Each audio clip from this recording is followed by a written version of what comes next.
All right, so I think I'm recording. Let's take a look at this problem number 4 of these application problems from our skill packet number 1. We have a recommended nighttime temperature range for fish in a tank is 15 degrees Celsius less than or equal to C less than or equal to 26 degree. When I saw the C, I guess I put in Celsius, as I read that. Given that here's the formula that if you know F, the Fahrenheit, and plug that into the formula, then on the left hand side of the equation there, the output would be the temperature in degrees Celsius, and that's currently what the compound inequality is in degrees Celsius. We would like to have a range, but only to convert the temperatures from degrees Celsius to degrees Fahrenheit.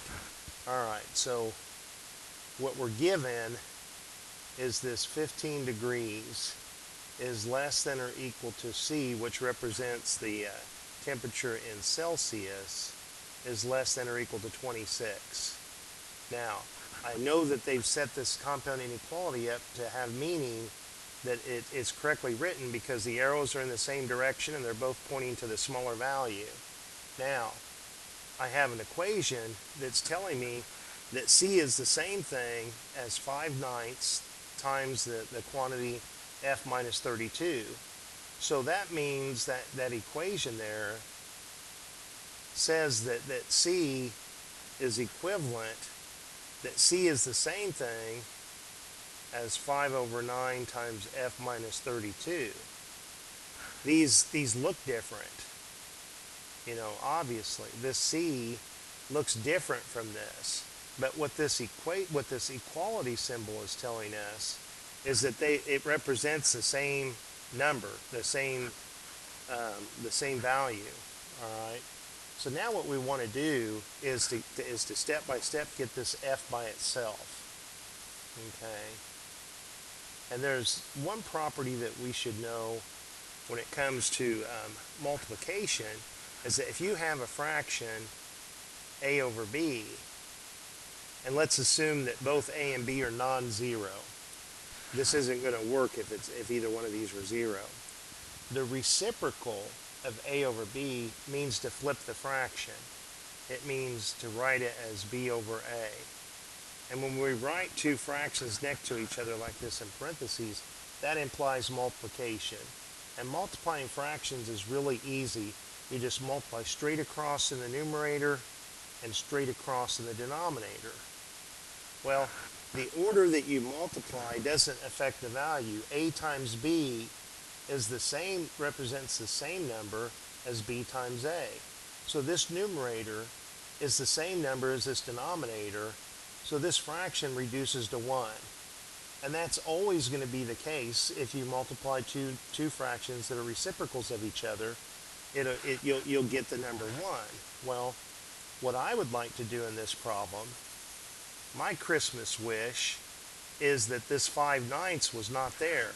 I wish that 5/9, that fraction, I really wish that this was just the number 1 right there, because then I would have just F minus 32 and I could add 32 everywhere. Well, I don't have a property that allows me to just come in and erase, to erase that fraction like that. But like I say, I do have the property that if I multiply by the reciprocal, then that new product will be 1. So let's multiply everything by 9 over 5. Over here with this 15, I'm going to write this as 15 over 1. And over here in the middle, I've got 9 over 5. And I've got times 5 over 9. And F minus 32. And less than or equal to 9 over 5. And I'm going to write 26 as 26 over 1 to help me out. Then 26 over 1. All right. 15 divided by 5 is just 3. And 9 times 3 is 27. And 9 times 5 is 45, and 5 times 9 is 45. Or you could look at it that this 5 divided by 5 gives you 1. This 9 divided by 9 gives you 1. Like we said, like I was saying before, this product is now just a 1, and 1 times f minus 32 just gives us back f minus 32. Now, I'm not so fortunate here with this fraction to reduce it. It's going to remain a fraction.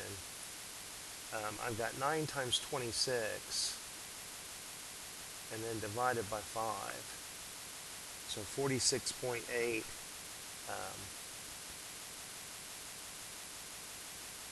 9 times 6 is 234. Okay. Let's add 32 everywhere to get the f by itself.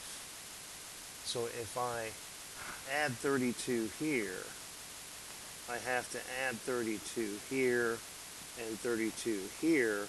With this compound inequality, we have 3 sections, which is a little bit different than maybe what you've seen before with just an equation symbol, an equality symbol. But the idea is the same, that this positive 32 and negative 32 cancel each other out. And on the left here, when I add these two together, I get 59. And let's let the calculator get the common denominator. Let's let the calculator add this for us. 234 divided by 5 plus 32 in decimal form is 78.8. If I convert that to an improper fraction,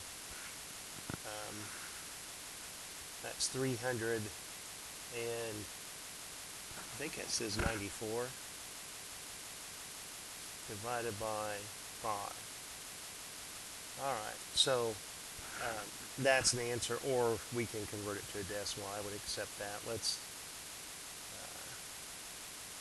go back to a decimal. 78.8.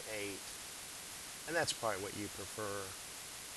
59 is less than or equal to, and really it should be 59 degrees because it's degrees Fahrenheit.